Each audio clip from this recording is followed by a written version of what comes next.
O MBL e a construção dos grupos políticos.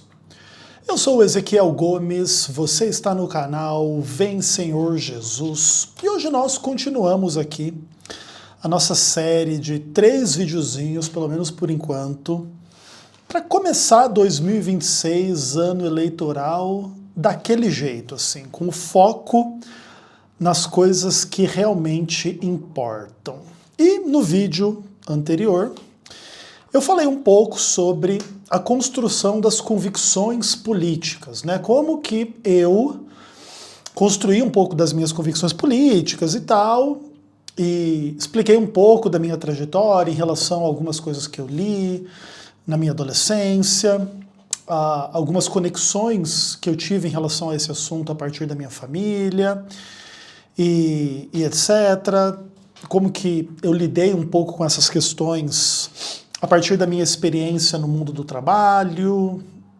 casamento, mulher, cuidar de casa, fazer essas coisas e tal. Depois fui para a igreja e agora a gente vai retomar um pouco dessa trajetória, mas agora nós vamos falar de uma perspectiva um pouco diferente.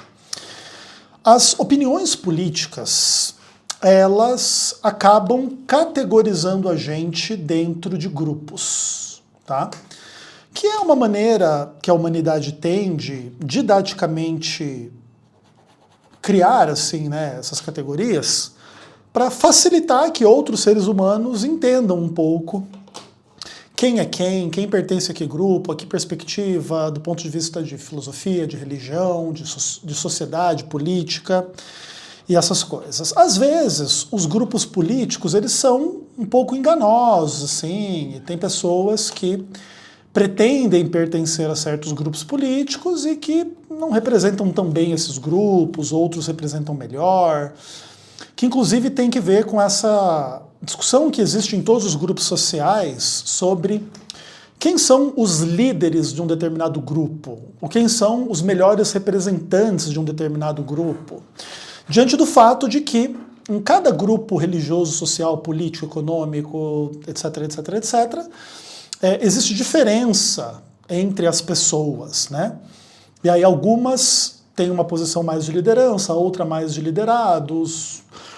Algumas pessoas têm uma posição que tem que ver com discussões teóricas, acadêmicas, outras com questões práticas de organização e de hierarquia. E é tudo bastante interessante, assim. Então hoje eu vou trabalhar um pouco a ideia de que a construção individual das opiniões políticas, mais cedo ou mais tarde, vai fazer a gente pertencer a um ou mais ou outro ou outros grupos, tá? E aí eu vou contar um pouco a minha trajetória com essas questões até chegar no MBL, tudo bem?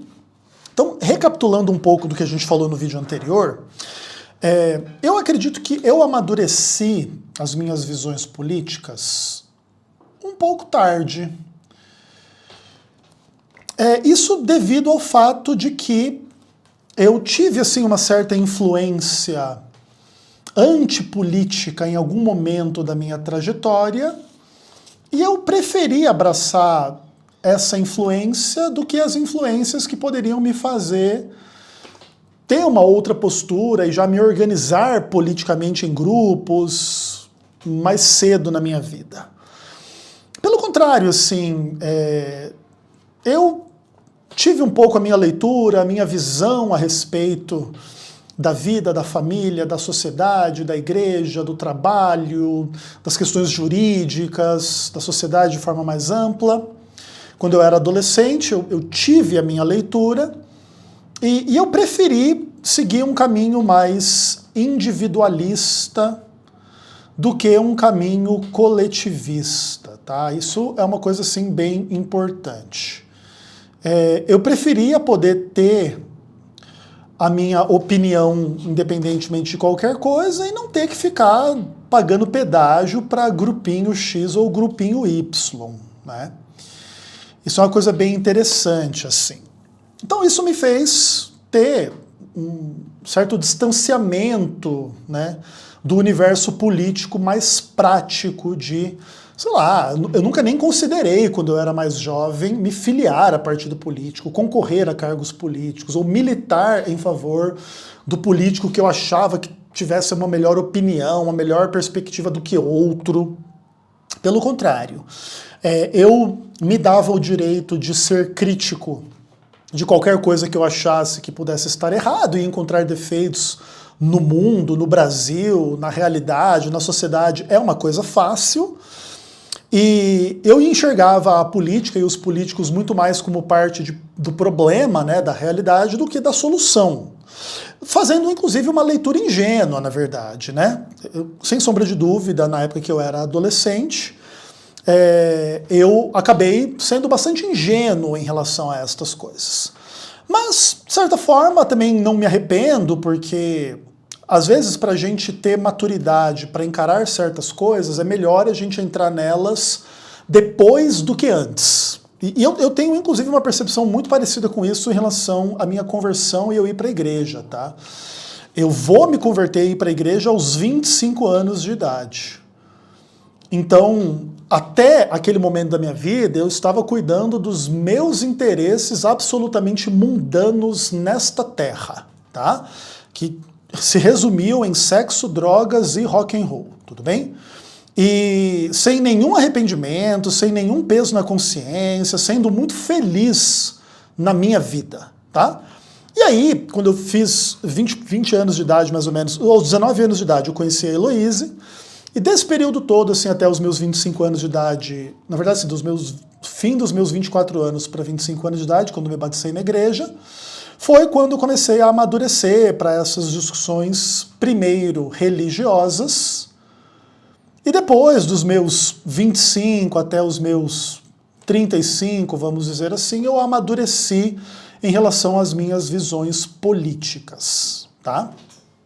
Que tem que ver com o fato de eu ter ido me converter e não sei o quê, e aí vivi tudo que eu vivi, um pouco dentro do que eu expliquei um pouco no vídeo passado também. Então, o que acontece, assim, lá em 2013, para a reeleição da Dilma em 2014, foi mais ou menos quando eu comecei a despertar para a necessidade de acompanhar um pouco as coisas da política de uma forma mais intensa. Eu não me tornei da noite para o dia um aficionado em política, um viciado em política, um partidário ou um militante político, nada do tipo, assim. Mas acendeu um alerta de um interesse para entender um pouco mais essas coisas. E eu me lembro, assim, que a situação do Brasil no final do primeiro governo da Dilma era muito ruim, e quando ela foi reeleita, as coisas pioraram, tá? Eu acredito, inclusive, que se eu fosse ser mais cuidadoso nesse vídeo e até mesmo pegar os indicativos do governo Dilma II, eu poderia até embasar o que eu estou falando de forma estatística mesmo, em dados de desemprego, inflação e trocentas coisas, assim, que segundo o governo da Dilma, um desastre absoluto, assim, né? E aí poderia também conversar um pouco sobre os motivos de tudo isso, que tanto tem que ver com uma corrupção generalizada e desenfreada, como também por incompetência e por questões naturais do próprio modelo econômico e o próprio, a própria cosmovisão por detrás do governo Dilma, esquerda e etc, etc, etc. E tudo isso vai conduzir o Brasil, assim, a um momento político bem turbulento, que vai culminar na queda da Dilma em 2016. Então, assim, de 2013 a 2016 foi quando eu comecei a participar de questões políticas, né? Então eu comecei a sair um pouco do universo só de consumir conteúdos, estudar uma coisinha aqui, uma coisinha ali, estar atento às notícias e etc. E comecei a me envolver e a me engajar com grupos políticos. Inicialmente, o meu grupo não era o MBL, tudo bem? Nessa época eu morava no Rio Grande do Sul e As manifestações que começaram a existir contra a Dilma, eu acredito que elas datam de 2014, 2015, e com certeza teve o seu ápice em 2016. Talvez já em 2013 já teve alguma coisa assim, mas especialmente em 2013 e 2014, eu não me lembro assim de me envolver muito diretamente com essas coisas. Até porque 2014 foi o ano em que a Adriana terminou o relacionamento dela comigo. E eu entrei assim no momento mais escuro da minha existência, assim, do ponto de vista psicológico. Então, eu sequer tinha condições psicológicas de ter qualquer interesse prático em manifestações políticas, assim, porque eu estava querendo criar um jeito de sobreviver ao problema que eu estava passando e ainda tinha que fazer o meu trabalho e não tinha pouco trabalho para fazer. Porque a Igreja Adventista do Sétimo Dia na qual eu era pastor, ela pode ter todos os defeitos do mundo, mas que não são pessoas trabalhadoras é um defeito que a gente não tem. Então eu trabalhei muito em 2014 como pastor e carregando assim um problema psicológico absolutamente grave, assim. Mas à medida que eu consegui escapar daquele pior momento da minha vida até aquele ponto, depois 2023 também vai ser um ano um pouco parecido nesse aspecto, mas aí a partir do momento em que eu consegui sobreviver, não tirei a minha vida, não aconteceu nada de pior que poderia ter acontecido, não tirei a vida dela, não puni ninguém assim nesse aspecto. Então, a despeito de qualquer coisa, alguém poderia conhecer um pouco a minha história em relação a Adriana e julgar que foi tudo um grande fracasso. Mas na verdade não, como todos nós sobrevivemos, eu reputo a empreitada como um sucesso. Cara, é um sucesso do ponto de vista do que poderia ter sido, e ficou uma marca, assim, muito difícil, muito pesada, uma cicatriz muito profunda em mim nessa situação toda. E eu acredito que quando a gente passa por um problema pessoal, psicológico, muito profundo, a gente se abre para enxergar os problemas do mundo de uma outra forma. Por exemplo, se na nossa vida está tudo bem, é difícil a gente abrir os olhos para os problemas da realidade. Vamos dizer que eu esteja, junto com a minha mulher, muito saudável, muito rico, muito feliz, muito bem resolvido, tudo muito bom, assim, com meu filho, minha mulher, minha vida, tudo incrível. Se você chamar a minha atenção de que no Belém do Pará as pessoas moram em favela, de que a facção criminosa está tomando conta do Rio de Janeiro, que sei lá o que está acontecendo, abusos e problemas e não sei o que o imposto está muito alto e que não sei o que lá está muito assim, muito assado. Se a minha vida está muito boa, assim, particularmente, eu até posso enxergar os problemas, mas eles não vão, assim, estimular em mim uma reflexão profunda ou uma reação profunda. Mas quando a nossa vida não está muito legal, às vezes é nesse momento assim que a gente desperta para uma outra coisa. E saindo de 2014, indo para 2015, eu passei por uma experiência semelhante a isso. Então eu estava precisando reconstruir a minha vida psicológica, muito mal, e muito trabalho para fazer. E aquela sensação assim, porque assim, em 2014, quando estava a eleição, ano de eleição, o governo tem todos os mecanismos que eles usam para tentar maquiar as contas públicas, para tentar não piorar a vida das pessoas, para eles ganharem a eleição.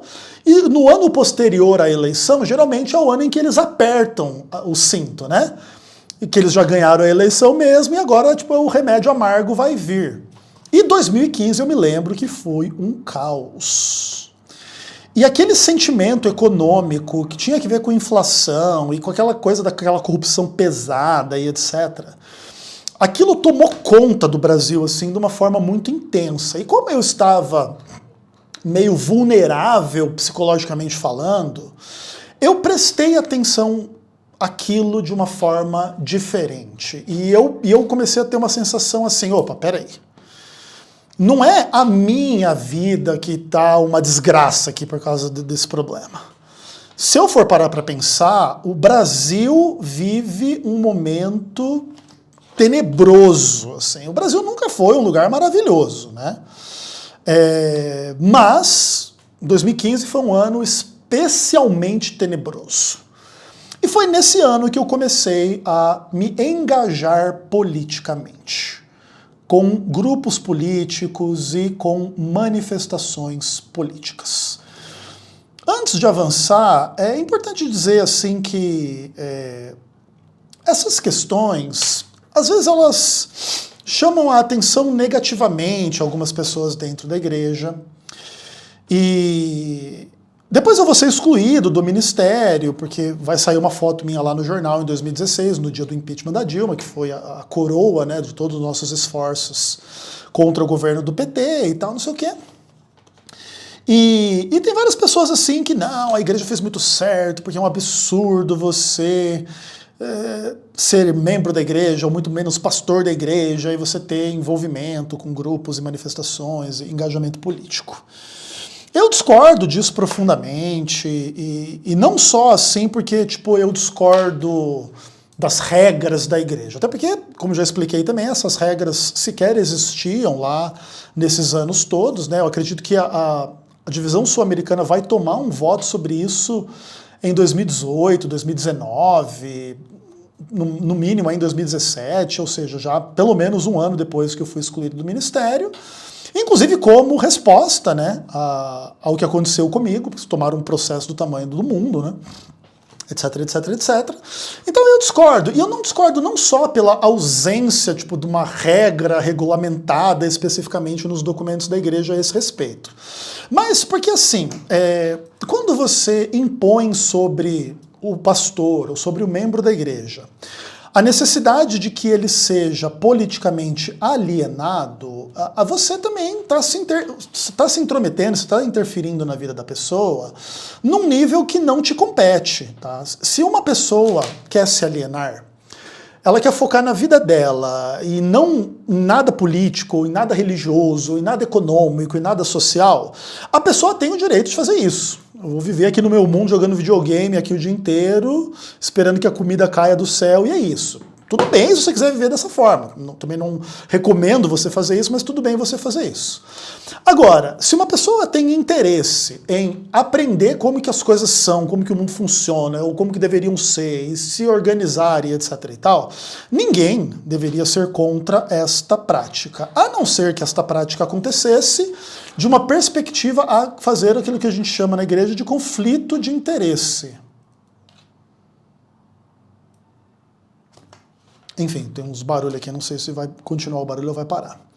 Então, assim, eu nunca me envolvi com essas coisas a ponto de gerar conflito de interesse. Ou seja, eu nunca fui profissional destas coisas, nunca ganhei dinheiro com a militância política, não fui filiado a nenhum partido político, não fui líder de manifestações políticas, não levantei doações, nem organizei doações, nem fui tesoureiro, nem fui nada em relação a esse tipo de coisa. Eu mantive a minha atuação profissional estritamente conectada ao ministério adventista. Não trabalhei com nada além disso na época em que eu era pastor. Mas a minha convicção de que o Brasil não estava bem, eu deveria estar melhor, ou que o governo não estava legal, eu deveria estar melhor, é uma convicção absolutamente legítima e natural, e aí eu comecei a me engajar e comecei a me envolver. Naquela época não era MBL para mim. Eu era mais envolvido com a galera do Vem Pra Rua, e no caso lá também a gente tinha a La Banda Louca Liberal. Eu nunca participei da banda de forma formal. Ai, cara, tá alguém batendo aqui, não sei se vai atrapalhar aqui a continuidade do negócio. Mas vamos lá. Pra quem não sabe, a Banda Louca Liberal era um grupo... Galera, eu vou dar uma pausa aqui, vou esperar isso aqui acabar e ver se eu volto daqui a pouco. Bom, vamos lá, espero que tenha parado isso aqui. Enfim, a Banda Louca Liberal era um grupo de, sei lá, umas 15 pessoas, um pouco mais, um pouco menos do que isso, que fazia um monte de marchinha, meio que tipo marchinha de carnaval contra a Dilma, e toda manifestação o pessoal tava lá, puxando os corinhos e a gente cantando, pulando, dançando, se manifestando e entregando folheto para fazer aquele movimento para a queda da Dilma ser cada vez maior. Eu participei de inúmeros encontros do pessoal se manifestando contra a Dilma, em inúmeros tipos de contextos diferentes, em momentos diferentes, lugares diferentes, etc, etc, etc. E era uma época bem divertida, assim, né? Eu fui em manifestações contra a Dilma que, tipo, tinha 50 pessoas, entendeu? Eu e mais 40 e pouco, tá? Então, também participei de momentos, assim, com centenas, milhares de pessoas, entendeu? Então era bem engraçado, assim. Eu estava, basicamente, sempre que possível, sempre que aquilo não conflitava com o meu trabalho, com a minha vida e tal, eu estava sempre presente naquele movimento, conheci muitas pessoas, etc. E foi uma época, assim, muito, muito gostosa, assim, na real. Eu tenho um carinho muito grande, assim, por esse período da minha vida, das minhas manifestações, assim, nesses aspectos. Aí, o que acontece? O Bolsonaro vai tomar para si a liderança desse processo, o que é uma das fatalidades assim mais lamentáveis assim da história do Brasil. O fato de ter caído no colo do Bolsonaro todo aquele movimento é uma coisa assim que, se for parar para pensar, é uma das piores coisas da história do Brasil, uma coisa assim desesperadora, assim, na real. Eu acho que não existia uma pessoa pior para capitanear aquele movimento do que Jair Messias Bolsonaro. Bolsonaro não moveu uma palha pelo impeachment da Dilma. Bolsonaro sempre foi uma pessoa incompetente, burra, débil mental, corrupta no nível mais mesquinho do negócio, aquelas rachadinhas, aquelas coisas mais, aqueles esquemas mais básicos assim que tinha, etc. E infelizmente caiu na mão dele, mas lá em 2018, na eleição, tudo isso já estava começando a se revelar, mas ainda não estava assim absolutamente claro, né? Tanto que, por exemplo, todo o escândalo das rachadinhas lá no gabinete do Flávio, também do Carlos, que obviamente era o mesmo esquema do gabinete do Jair, com os mesmos operadores, com o Queiroz e toda aquela galera e blá blá blá. Esse escândalo ele vai estourar tipo em dezembro de 2017, quando o Bolsonaro já estava eleito. Então, tipo, não tinha... Aliás, dezembro de 2018, né? A eleição foi em 2018. Então, em dezembro de 2018 é que estoura o lance da rachadinha, mas o Bolsonaro já está eleito. E também, mesmo que houvesse a acusação da rachadinha, ali no final daquele processo, a onda Bolsonaro, até em função da facada, em função de todas as coisas que conduziram à eleição do Bolsonaro, também talvez nem teria impedido, e também cair na mão do Haddad também não seria bom, né? Então, no final das contas, infelizmente, esse processo todo caiu na mão do Bolsonaro, e naquele primeiro momento não estava totalmente claro assim que rumo que a coisa iria. E sim, por algum momento da minha vida eu tive esperança de que o Bolsonaro fosse agarrar a oportunidade absolutamente histórica que ele estava tendo e realmente assim tomar atitudes a ponto de impedir de fato o retorno da esquerda ao poder no Brasil e que nós poderíamos esperar por dias melhores no Brasil, etc, etc, etc. Quando o Bolsonaro começa a fazer aquele absoluto caminhão de merda que ele fez, 2018, 2019, Augusto Aras, Cássio Nunes, fim da Lava Jato, e aquelas coisas assim, tipo, aquele abraço no Toffoli, aquela incompetência absoluta em relação a tudo. E depois vem, assim, a pandemia, e aí, assim, tipo, o que estava ruim ficou absolutamente sinistro, e etc, e etc, e etc, e tudo mais. Quando tudo aquilo começou a acontecer, sei lá, assim, no começo do governo Bolsonaro, talvez aí nos primeiros 6 meses, assim, eu ainda tinha uma certa benevolência, sabe? Ainda tinha uma certa tolerância, tentava não ser crítico, tentava não enxergar assim o pior. Mas, à medida que foi se tornando impossível não enxergar o que o Bolsonaro de fato era na prática, um corrupto, um imbecil, um retardado mental, um incompetente, etc, etc. Aquilo para mim assim foi um negócio pesado na real, assim. Especialmente porque quando a gente começou a perceber e quando a gente começou a levantar os primeiros questionamentos, e eu digo a gente assim, eu mesmo, assim, na minha própria rede social, assim, galera, ó, isso aqui não tá legal, nem atrelado a nenhum grupo, entendeu?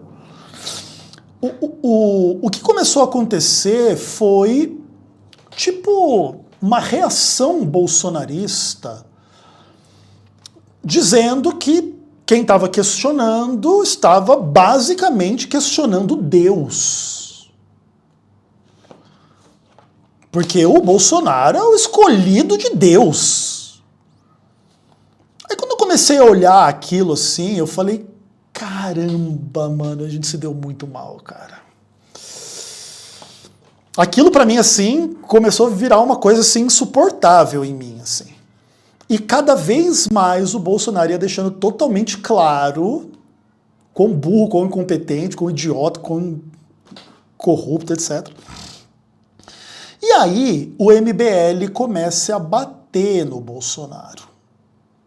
E quando isso começou a acontecer, foi que eu realmente, assim, me dei conta da existência do MBL. Até aquele momento, é uma coisa engraçada, assim. Para mim, o MBL era um grupo dentre trocentos mil grupos. Então, para mim, sei lá, MBL, Patriotas Online, Vem Pra Rua, acho que tinha trocentos tipos desse aí. Era tudo meio que uns grupinhos pequenos dentro do mesmo rolê, assim, entendeu? Mas eu conhecia já um pouco, obviamente, o Kim Kataguiri, mas eu não fazia uma conexão de Kim Kataguiri com o MBL. Engraçado isso, é minha ignorância, né? E eu já conhecia o Arthur Duval, Mamãe Falei. Inclusive, né, eu acredito que muitas pessoas talvez digam isso, né, nem sei se dizem com sinceridade, mas eu fui inscrito no canal do Arthur, acho que antes dos 10 mil inscritos. Eu acompanhei ele lá, o Arthur do Velho Testamento mesmo, assim, desde o comecinho. E também não fazia conexão dele com MBL. Na verdade, eu só fui tomar maior consciência da existência do MBL mais pra frente. Óbvio que eu já tinha ouvido falar da sigla, do nome e tal, da Marcha para Brasília, algumas coisas assim do tipo, mas nunca, não tinha nenhuma conexão, nenhum nada, assim. E quando o Bolsonaro começa a fazer aquele monte de merda, e o MBL começa a bater, e aí vem todo o movimento Derrete MBL, etc. Os bolsonaristas vão pra cima do MBL e tal, não sei o quê. E quando eu olho para aquilo tudo, eu falo assim, opa, acho que eu encontrei a minha tribo. E aí que eu fui começar a acompanhar as coisas do MBL. tá? 2019, 2020 para frente. Naquele começo, não era uma coisa assim assídua, pelo contrário, assim, eu comecei a tomar consciência. Eu já tinha ouvido falar do Renan Santos, mas como as notícias davam conta de que ele era envolvido com lavagem de dinheiro, que não sei o que lá, eu sempre tive muito receio em relação ao Renan. Mas nós vamos falar do Renan no próximo vídeo. Mas já posso dar essa introdução, assim. Eu tinha um pouco de receio de que aquelas acusações contra ele fossem verdadeiras, então eu também não gostava muito da personalidade, das poucas coisas que eu vi do Renan Santos naquela época, então eu não via nada do Renan antes deles começarem a bater no Bolsonaro. A hora que eles começam a bater no Bolsonaro, eles começam a demonstrar algumas coisas assim que sempre foram importantes para mim na minha vida. E uma das principais é estar disposto a se prejudicar em nome daquilo que a pessoa acredita. Isso sempre foi uma coisa que eu fiz, assim, e posso até ter feito um pouco errado em alguns aspectos, assim. Mas eu sou uma pessoa meio idealista mesmo, e eu prefiro me prejudicar e estar em paz com a minha consciência do que me moldar a algo que eu discordo para me beneficiar. Inclusive, a briga entre essas duas posturas é um dos grandes fundamentos também da política, né? Tem pessoa que é fiel ao negócio e vai até o fim, e tem pessoa que se vende e tal. E aí é uma questão complexa. Quando o MBL começou a demonstrar que não estaria entre os vendidos e que iria aceitar se prejudicar para poder meter a boca no Bolsonaro, eu falei, opa, aqui tá uma galera diferente. Aqui nós temos uma galera com quem dá para conversar, dá para dialogar, dá para admirar, dá para aprender alguma coisa com esse pessoal, dá para aprender a fazer alguma coisa. Entretanto, é importante eu colocar um contexto a mais para vocês aqui, para vocês entenderem, porque sem isso vai ficar difícil. Então, guardem essas informações aí e vamos abrir uma outra aba de discussão. Eu fui excluído do ministério em 2016, tá? Ali, junho de 2016. Então, eu conversei com a Carol, nós éramos casados ali há pouco mais do que 6 meses e tal. Então, o que nós vamos fazer da nossa vida? E eu não queria ficar no Rio Grande do Sul, onde eu trabalhava, até porque seria um pouco difícil conviver com a igreja, conviver com os líderes que me excluíram, mas cedo ou mais tarde eu ia pegar tijolo e ia lá quebrar vidro, carro. Esse era o tipo de coisa que ia acontecer se eu ficasse morando muito perto dessas pessoas, entendeu? Então, além disso, eu precisava fazer dinheiro, né? Cuidar da minha família, tal.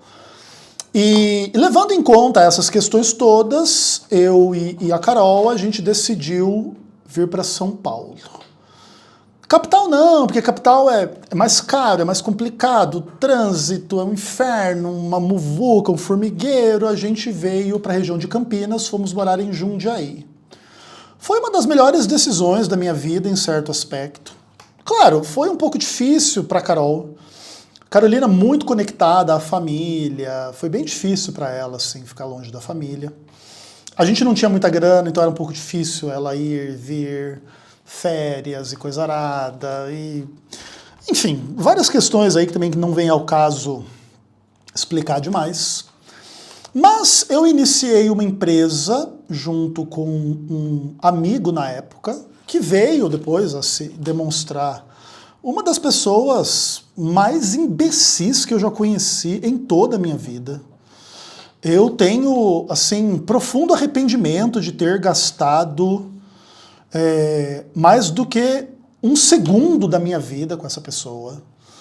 Eu nunca contei a minha história com essa pessoa aqui no canal. Talvez um dia eu até conte, mas provavelmente não. Mas essa história minha com esse rapaz aí é uma das histórias assim mais tenebrosas que eu já vivi em toda a minha vida. Uma pessoa doente mental, assim, num nível hospício mesmo. Mas, enfim, o fato é que até aquele momento as coisas eram um pouco mais mascaradas, assim, então estava tudo bem. E eu fiz uma empresa junto com ele. Dessa empresa eu comecei a tirar o meu sustento e a gente vendia mercadorias no Mercado Livre. Então a gente comprava coisas em outlet por preços mais baratos, vendia um pouco mais caro no Mercado Livre e fazíamos dinheiro. E aí vários desdobramentos assim tal, e eu comecei a ter essa empresa e fazer esse trampo. Foi uma época boa, assim, eu me adaptei com certa facilidade ao trabalho, tinha bastante trabalho, eu gerenciava estoque, vendas online, tinha que pegar, entregar pacote, devolução, não sei o que, lidar com cliente. Então eu tinha uma vida bastante ocupada, assim, ali por 2016, 2017. E aí, no primeiro semestre de 2017, começou a acontecer assim. Eu conseguia tirar do dinheiro que eu fazia da loja, você tem que tirar todos os custos dos produtos, um monte de coisa. As vendas começaram a diminuir um pouco. O Mercado Livre também era um ambiente muito complicado, porque eles mudavam as regras assim de meses em meses. Aí tinha meses que você estourava de vender, tinha meses que você vendia mal, e depois começou a haver uma questão assim que prejudicou a gente bastante, que as lojas oficiais começaram a ter loja no Mercado Livre. Tipo, tem a Adidas do Mercado Livre, tem a Nike no Mercado Livre, tem não sei o que no Mercado Livre. E nós vendíamos várias dessas marcas, né? E eles começaram a denunciar os nossos produtos como se fossem falsos. Os nossos produtos não eram falsos. Mas até você provar que não, e aí o Mercado Livre já começou a prejudicar. Então aconteceu um monte de merda, assim. E o fato é que eu comecei a conseguir tirar dinheiro, mas eu não comecei a conseguir não reinvestir. Então, por exemplo, vamos dizer que em fevereiro de 2017, eu fiz, no final das contas, no Mercado Livre, R$6.000. O que seria o ideal? Seria eu ter a minha conta, tipo, pagar aluguel, casa, comida, R$4.000 e sobrar 2 e com esses 2.000 comprar mais produto, anunciar mais coisas e vender. Mas, tipo, R$6.000 seria tipo o tanto que eu precisava para viver, então eu não tinha 2.000 para reinvestir. E começou a acontecer isso, eu fazer o dinheiro que eu precisava, não que sobrava para eu reinvestir. E isso significa que você está queimando o seu estoque, se você não reinveste, né? Mais uma vez começando essa merda aqui.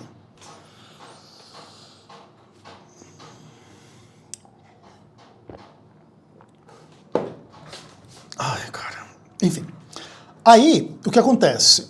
Eu comecei a diminuir o meu estoque, fazer o dinheiro que eu precisava. Isso começou a acontecer, um mês atrás do outro. E isso foi fazendo, obviamente, a minha quantidade de vendas diminuir. Porque eu não estava tendo dinheiro para reinvestir, eu estava tendo menos produtos. Então, menos produtos, menos venda, menos dinheiro. Menos dinheiro, mais tempo. Porque eu gastava muito tempo fazendo anúncio, fazendo pacote, atendendo cliente, fazendo essas coisas todas. E aí, começou a vender menos, eu comecei a ter mais tempo livre. E aí que eu vou ter o fim da minha formação. Não é que é exatamente o fim, assim, mas é onde vai cristalizar realmente a minha formação política e econômica. Que aí, como eu comecei a ter um pouquinho mais de tempo, eu comecei a me interessar por estudar. Eu sempre fui uma pessoa estudiosa, sou uma pessoa estudiosa, acho que sempre serei uma pessoa estudiosa. E eu me cadastrei em trocentos sites, né?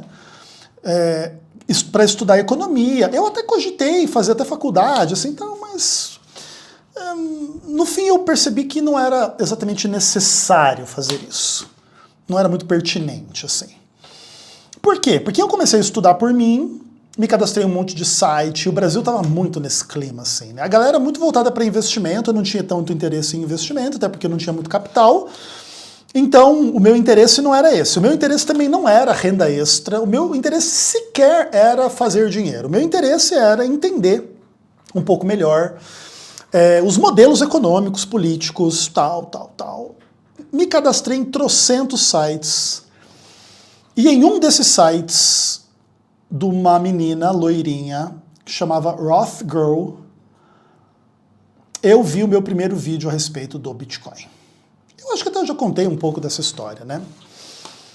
E aí, quando eu ouvi falar do Bitcoin no primeiro semestre de 2017, se eu não me engano, eu sempre tenho um pouco de dúvida se isso aconteceu no fim de 2016 ou no começo de 2017, mas eu acho que foi no começo de 2017, tá?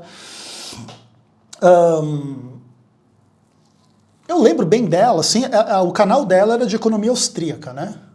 Então ela ficava dando aula lá sobre Mises, não sei o quê, trocentas coisas, Rothbard e trocentas coisas, assim. E aí tinha lá o negócio do Bitcoin, o dinheiro na era digital.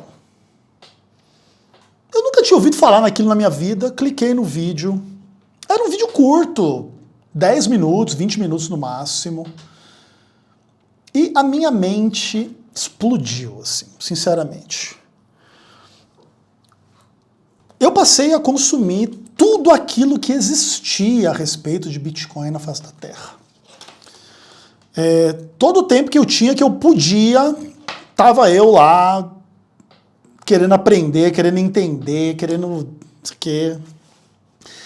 Aí, em 2017, foi o grande ano, assim, da alt season, né, onde teve um monte de moeda alternativa ao Bitcoin que explodiu de valor. Porque em 2017 o Bitcoin teve uma bull run gigantesca. Eu lembro que, sei lá, eu tinha comprado R$2.000 de Bitcoin e você, vamos dizer que fosse em fevereiro de 2017, e você, em maio você olhava, estava 6.000, em julho você olhava, estava 8.000, em agosto você olhava, estava 12.000, uns bagulho meio assim, entendeu? Tipo, era uma coisa desse tipo, assim. Era uma coisa inacreditável aquilo. E tinha a alt season também, um monte de shitcoin, um monte de outras moedas, tudo bombando, arrebentando, assim. E o mercado estava ebulição total, assim. Tipo, mano, chovia dinheiro naquele lugar. E eu comecei a entrar em um monte de grupo de criptomoeda, não sei o que e tal. E comecei a conhecer a galera do mundo cripto. E tipo assim, eu não vou ficar contando assim muito detalhe, mas imediatamente eu cheguei nos grupos, comecei a conhecer a galera, fulano, beleza, o que vocês fazem, o que vocês não fazem? Ah, Ezequiel, o que você faz? Não, cara, eu faço isso, eu sei fazer isso. Cara, mano, você manja de escrever? Manjo. Você então vai ser tradutor, editor, escritor. Boa, demorou, mano. Ó, vou te pagar aqui, ali, tanto. Pronto, toma aí $100 pra você. Ó, escreve aqui esse site aqui, não sei o quê. Eu escolhi um trampo, um dos primeiros trampos que eu consegui. Eu ganhava, sei lá, mano, tipo, R$1.500, R$2.000 por semana para escrever um texto de 3 parágrafos por dia, assim, tipo... Mano, os negócios inacreditáveis, assim, entendeu, cara? Tipo, um trabalho desse tamanho pra um dinheiro desse tamanho, assim. Aí, graças a Deus, assim, eu me aliviei, falei, ô, beleza, cara, menos mal, assim, cara, tipo... Tipo assim, a vida não pode ser só desgraça, né, cara, pelo amor de Deus, né? Então, assim, eu comecei a ganhar mais dinheiro do que eu ganhava, trabalhando menos do que eu trabalhava, e aí eu comecei a realmente entrar no universo do Bitcoin. O que acontece? Eu nunca fui investidor de Bitcoin, não fiquei milionário com Bitcoin, talvez até possa ficar no futuro, mas o que acontece? A minha vida não foi fácil, não foi uma trajetória simples, houve momentos, porque assim, como que funcionava os trampos e funciona até hoje? É tudo meio freelancer, entendeu? Você é contratado para fazer um trampo aqui, você recebe, acabou, tchau para você, entendeu? Então, a gente não tem CLT, a gente não tem vínculo, sequer são empresas do Brasil, na maioria dos casos. Eu trabalhei para trocentas empresas, poucas delas no Brasil. Eu trabalhei para empresas na Ásia, na Europa, nos Estados Unidos, na América Central, nas Ilhas Caimã. Mano, eu até lembro, acho que até postei no Facebook isso uma vez. eu assinei um contrato com uma galera lá, Ilhas Caimã, eu até postei assim, né, uma parte assim que estava escrito Ilhas Caimã, e falei assim, ó, quando você começa a assinar contrato com Ilhas Caimã, você sabe que a sua vida tá muito louca. Muito engraçado assim o negócio, cara, na época. E então, tinha meses que eu tava patrãozaço de grana. E aí tem 2, 3 meses que você ganha pouco e você tá quebrado, entendeu? Então sempre foi meio que assim, e é assim até hoje na minha vida, né? Aparece uns trampos grandes, eu ganho uma grana boa, aí eu fico passando fome, né? Porque passando fome nunca passa. Mas é tipo isso, entendeu? É engraçado. E inclusive disso vem muito a dinâmica, às vezes quando eu peço mais oferta é porque eu tô mais quebrado, e quando eu peço menos é que eu tô de boa, entendeu? É assim que é. Inclusive, me ajudem aí se vocês puderem, que eu tô meio quebrado esse começo de ano, tá? Enfim, mas foi engraçado. Mas tudo isso aqui é só para dizer o seguinte. O Bitcoin é o verdadeiro projeto político no qual eu acredito. Ok? Todo projeto político fora do Bitcoin também tem o seu valor, tem o seu contexto. Mas não adianta, se você não mudar o dinheiro, você nunca vai resolver o problema. Porque tudo gira em torno do dinheiro. E todo o sistema de emissão de moeda, inflação, taxa de juros e preços e salários, num contexto normal do mundo fora do Bitcoin, ele é feito para escravizar a maioria das pessoas e dar dinheiro para o topo da pirâmide. Ponto final. Não existe projeto político que resolva esse problema. Tá? É o problema de quem emite a moeda, quem controla a moeda, quem faz o preço, quem faz a taxa de juros. E essas pessoas servem a si mesmas. Elas não servem nenhum bem comum, nenhum público, nenhum nada. Elas simplesmente roubam o dinheiro da maioria das pessoas via taxação, imposto e trocentos mecanismos e etc e tal, e roubam o dinheiro e é isso. E entregam para a sociedade serviços de péssima qualidade. O Bitcoin é o único projeto político do mundo que, caso venha a prevalecer e a ter sucesso, tem o poder de mudar essa estrutura da realidade. Não quer dizer que isso vai acontecer, nem que é fácil, nem que é rápido, muito pelo contrário, tá? O Bitcoin, ele com certeza vai catalisar as maiores guerras e os maiores problemas da história da humanidade daqui para frente. Porque ele realmente é um ataque ao modelo tal qual o modelo é, e ninguém vai ficar quieto, ninguém vai deixar isso acontecer de boa, porque o Bitcoin é o verdadeiro projeto político. Tá? E é aqui que eu me encontro, é aqui que é a minha vida, é nisso aqui que eu acredito. Eu posso até explicar um pouco mais no futuro, mas também posso não explicar, ninguém precisa saber as minhas opiniões. O que importa é só vocês saberem por cima que é assim que funciona, beleza? E aí eu vou começar a viver do Bitcoin em 2017 e isso vai vir até hoje, a despeito de outras fontes de renda que eu posso ter trabalhando aqui com o canal, ou pessoas me ajudando, essas coisas todas, tá?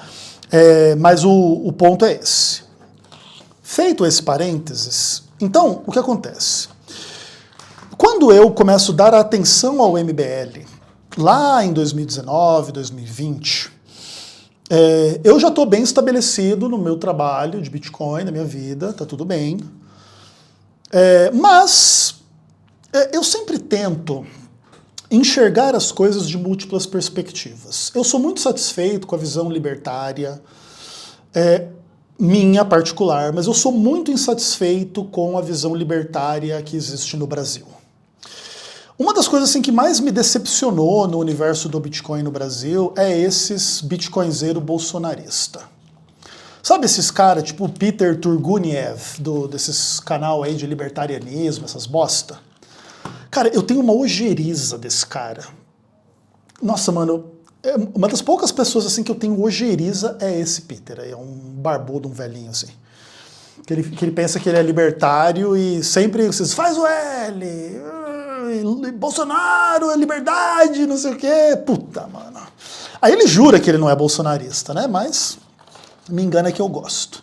Então, assim, tipo, mano, porque, na verdade, o que acontece, assim, as coisas amadureceram na minha vida, na minha percepção em relação a essas coisas, a partir de vários fatores. Quando eu comecei no Bitcoin, eu também tinha um pouco de uma ilusão de que o Bitcoin iria mudar o mundo assim muito rápido e muito fácil. E eu fiz bastante dinheiro com isso, então eu falei, pô, todo mundo vai perceber a mesma coisa que eu percebo e vai dar bom para todo mundo. Mas na verdade não. Na verdade, a quantidade de golpe dentro do universo do Bitcoin é gigantesca. A quantidade de gente gananciosa é gigantesca. A quantidade de gente burra que está ali só para multiplicar o dinheirinho dele é gigantesca. Poucas são as pessoas que realmente abraçam e entendem o projeto político do Bitcoin, entendeu? Da soberania digital, financeira, que não significa ficar rico e a vida fácil, significa uma outra coisa. Significa maior responsabilidade, maior percepção das coisas, um mundo diferente que nem é tanto para nós, é muito mais para os nossos filhos ou para os nossos netos até do que para nós. Porque o Bitcoin não vai se tornar o que ele poderia se tornar na nossa geração, pelo contrário. Então é um trabalho assim, muito mais complicado, muito mais difícil e que também pode dar errado em função de trocentas coisas, tanto de avanços tecnológicos quanto de uma força estatal mais pesada, vai botar todo mundo na cadeia, vai matar todo mundo que usa Bitcoin. Ninguém precisa achar que isso aqui vai ser uma briga leve, tá? Porque não vai. E a maioria dos seres humanos não quer pensar em nada disso profundamente, entender nada disso profundamente. As pessoas querem uma vida mansa e fácil, e quem promete para elas vida mansa e fácil não é o Bitcoin, é o político. E as pessoas querem acreditar no Lula, querem acreditar no Bolsonaro, e 90% das pessoas são assim, porque 90% das pessoas são completamente retardadas mentais. Então, esse é um dos elementos que ajudou a estabelecer a minha visão política. Outra coisa é essa conexão do falso cristianismo com o Bolsonaro, assim, inclusive dentro do adventismo. Bolsonarista que acha que Bolsonaro é Jesus, é cristão, é a favor da família, não sei o que. Puta, mano, a burrice, assim, é um negócio nojento ao extremo, assim, cara. Todo bolsonarista, toda pessoa que trabalha a favor do Bolsonaro de forma direta ou indireta é um débil mental, trabalha por um projeto corrupto. Então todo aquele papo que era contra a esquerda e corrupção, é mentira. Eles só queriam um corrupto para chamar deles. É complicado, assim, sabe, cara? É bem complicado. Então, enfim, é uma situação bem difícil para mim em relação a tudo isso. E, apesar do meu projeto político predileto não ser o MBL, ser o Bitcoin, o MBL me conquistou, assim, por algumas razões que eu julgo bem simples. Um dos problemas da política tem que ver assim com um lado do universo ideal e o outro do universo real. No universo ideal, eu não lidaria com o MBL, eu lidaria só com o Bitcoin. A gente só ensinaria o Bitcoin para as pessoas. Em 10 anos a gente destruía os corruptos, os governos, as coisas todas. Óbvio que aqui é um ideal, que se todo mundo fosse muito consciente, muito inteligente, pouco ganancioso, pouco filho da puta, o que não é a verdade. A maioria das pessoas é o oposto de tudo isso. As pessoas são gananciosas, burras, maldosas, filhas da puta, corruptas, imbecis. Então também o Bitcoin também não vai mudar essa realidade na vida delas, então também a coisa é um pouco mais complicada. E a política real, ela demanda ações no mundo real, fora do mundo da fantasia, entendeu? Que você vai ensinar o Bitcoin para todo mundo e vai resolver os problemas. Não vai. Então, o MBL é um grupo de pessoas que, a despeito de qualquer problema que possa ser visto no MBL, e que, sem sombra de dúvida, há problemas, é um tipo de galera, é um tipo de grupo político que se demonstrou muito valioso, muito valoroso, muito coerente, a despeito de críticas e coisas que possam ser feitas para tentar, inclusive, desdizer aquilo que eu estou dizendo. Eu acompanho o universo das críticas ao MBL e eu desprezo a imensa maioria dessas críticas. Por exemplo, críticas esquerdistas que consideram o MBL fascista, nazista, blá blá blá. Para mim tem zero apelo à realidade e etc. Críticas bolsonaristas ao MBL, que o MBL é PSOL Kids, que o MBL é de esquerda, é socialista, é a favor do sistema e do Xandão e não sei o quê, zero credibilidade, tá? Inclusive, por exemplo, né, não sei se foi o Renan, acho que foi o Renan que uma vez marcou o Xandão numa publicação lá para prender não sei quem lá que estava cometendo crime, e os caras, né, usam isso assim, nossa, tá vendo? Enfim, cara, só retardado mental, né, porque o que vem do bolsonarismo é fruto de algo que vem do hospício, né. Então, assim, são críticas só lamentáveis, só gente burra que cai nesses papos. Tem algumas críticas ao MBL por parte do Nando Moura. As críticas do Nando, elas também, assim, não têm muito apelo a mim, por várias razões, assim, e não é por uma questão assim tão pessoal, tá? Eu nunca fui muito fã do Nando Moura, mas já dei muita risada com ele em alguns vídeos. Eu devo ter assistido ao todo na minha vida entre 30 e 50 vídeos do Nando Moura.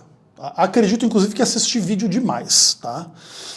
Então eu também nem sou profundo conhecedor do trampo dele, mas eu tenho um pouco de noção das críticas que ele tem feito ao MBL já há algum tempo, e considero a maioria delas, assim, muito pouco pertinentes, ainda que não totalmente impertinentes, como as críticas da esquerda ou do bolsonarismo. Mas o que acontece, assim, para a gente desvendar os problemas do Nando Moura ou da relação do Nando Moura com o MBL, a gente teria que se aprofundar um pouco nessa tretinha aí, e ela é muito fútil e muito boba na real, então acho que nem vale a pena. Eu só vou aqui afirmar que de 100% das críticas do Nando ao MBL, eu acredito que, sei lá, talvez 2% vale a pena parar para pensar e até mesmo criticar o MBL e ter um apoio crítico, tá? Mas 98% é muito ridículo, é muito infantil, é muito bobo, implica um desconhecimento total da realidade, implica uma leitura bem maldosa, então não levo muito a sério. Mas críticas libertárias ao MBL eu já levo um pouco mais a sério. Mas é aquilo, assim, vamos dizer assim, que a filosofia política libertária do Bitcoin versus uma filosofia mais mundo real, política real, mundo real do MBL, elas de fato elas são um pouco incompatíveis, mas a grande questão é que as ideias libertárias, elas são bonitas em teoria, mas elas não funcionam na prática, elas demandam uma profunda reeducação das pessoas para que a gente comece a discutir o libertarianismo. Também é verdade que o MBL tem esse mesmo problema. Por uma mentalidade como a do MBL prevalecer no Brasil, não basta ganhar a eleição, tem que haver uma profunda reeducação das pessoas. Mas eu acredito que o universo bitcoiner libertário, ele é um pouco mais distante da realidade do que o MBL deseja construir. E eu tenho algumas preocupações em relação a algumas guinadas políticas dentro do MBL sobre isso, e posso terminar o vídeo com essa questão.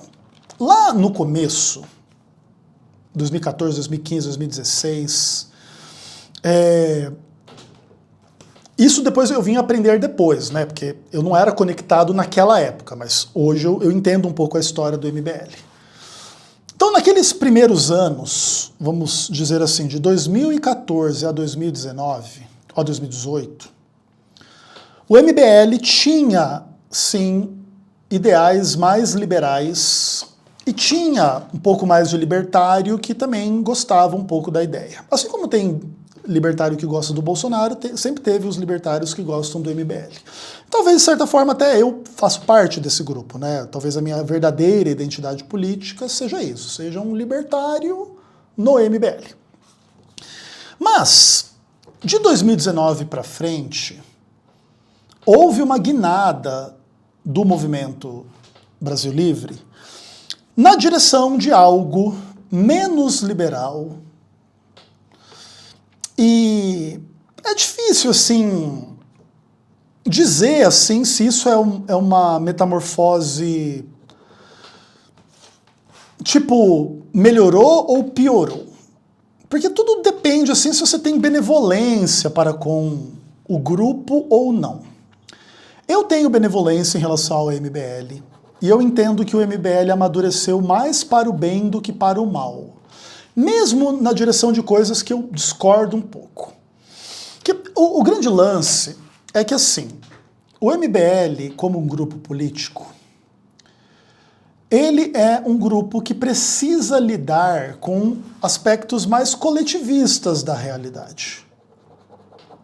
Eu, como libertário, individualmente falando, posso me dar o direito de ser mais individualista e ser mais crítico.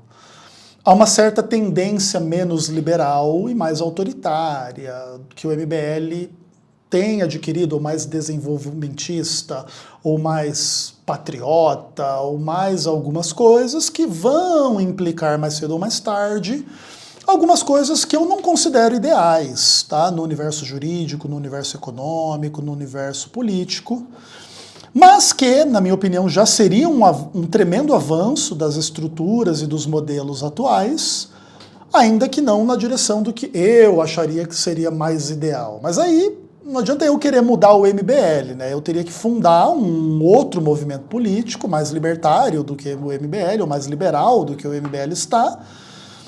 Como isso também não existe pretensão da minha parte fazer isso, então eu me dou como vencido no grupo do MBL, então as opiniões que vão prevalecer dentro do MBL não vão ser as opiniões do tipo de pessoas como eu, e pessoas como eu dentro do MBL serão pessoas de importância secundária. Ou seja, eu não sou e não serei líder, porta-voz, mandatário, membro de gabinete do MBL. Eu até considerei um pouco estas coisas nesses últimos anos da minha vida. Eu fui aluno da Academia MBL, eu gosto da militância, eu participo da militância, eu faço a minha parte, eu fiz incontáveis domingos na minha vida em 2025. Eu fiz mutirão no MBL para validar as fichas para a criação do Partido Missão.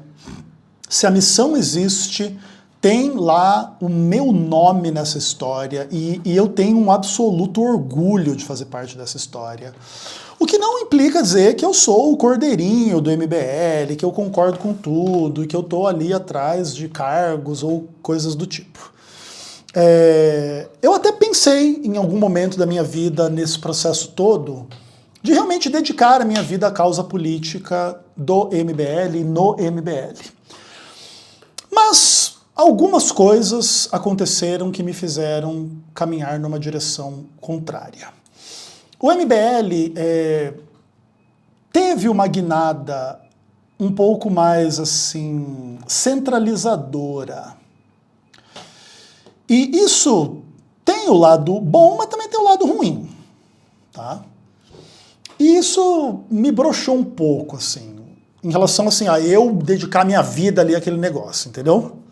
Eu continuo militante, eu continuo disponível para eles. Eu participei de trocentos eventos do MBL, como staff, eu fiz um monte de coisa mesmo.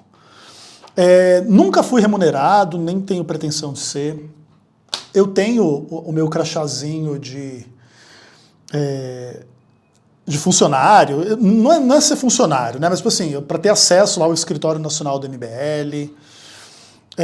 Fiz amigos ou colegas, pessoas que eu amo, que eu valorizo, que eu admiro.